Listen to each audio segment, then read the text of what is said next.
Borca pul vermişəm, lakin geri ala bilmirəm. Bu halda nə edə bilərəm? Cavabı indi diqqətinizə çatdıracağım ki, bu kimi hallar rastlaşmısınızsa, siz də məlumatlı olun.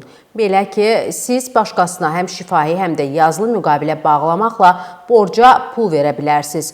Əgər borc verdiyiniz şəxsin sizi aldatdığını və borcu geri qaytarmayacağını düşünürsünüzsə, ərazi üzrə polis idarəsinə müraciət edə bilərsiniz. Habelə borcunuz qaytarılmadıqda pul tələbinə dair iddia ərizəsi ilə məhkəməyə müraciət edə bilərsiniz.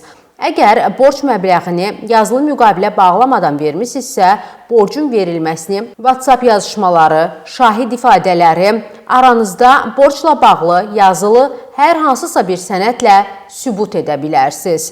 Məhkəmə üçün dövlət rüsumu borcun məbləğindən asılı olaraq dəyişir. Əgər borc məbləği 1000 manatadək olarsa, dövlət rüsumu 30 manat təşkil edəcək.